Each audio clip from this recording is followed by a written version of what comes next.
ଭାଇ ରାଜ୍ୟରେ ଏବେ 6ଟା ପୌର ପରିଷଦ ଏବଂ 28ଟି ଏନ୍ଏସି ନିର୍ବାଚନ ପ୍ରକ୍ରିୟା ଆରମ୍ଭ ହେବାକୁ ଯାଉଛି। କଣ ରହିବ ପୁରା ପ୍ରକ୍ରିୟା? ଦେଖନ୍ତୁ ବିଧିବଦ୍ଧ ଭାବରେ ଆମେ ଏଥର ନୂଆ ସରକାର ହେଲା ପରେ 28ଟି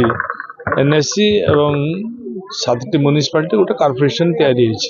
ଏବଂ बहु एरिया ता भितर जो मैंने कॉर्पोरेशन हेले बा जोड़ा म्युनिसिपालिटी है तार भितर बहुत जीपी बहुत गाँव को इनक्लूड कराई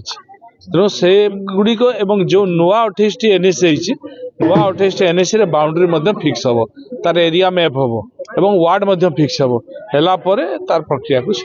निर्वाचन खूब जल्दी इलेक्शन कमिशन का निर्देश अनुजाई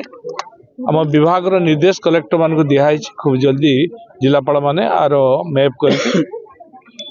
मार्च मास सुधा देवे देला परे पुणी प्रक्रिया अनुजाई हम जमी पौर परिषद और पंचायत निर्वाचन में जनादेश कौन रही आशा रखिए? यहाँ समस्ते बुझे लोकों सरकार लोक भल पाइबा सरकार लोक साथी थिबा सरकार मोहन माझी सरकार लोकंर भरोसा विश्वास अतुट अच्छी यशस्वी प्रधानमंत्री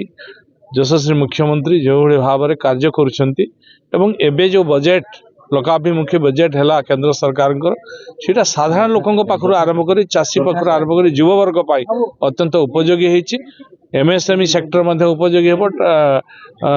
अर्बन क्षेत्र में उपयोगी हम कृषि क्षेत्र में उपयोगी हम तेणु ये सब वर्ग लोकों ये उपयोगी बजेट अच्छी लोक खुश अच्छा।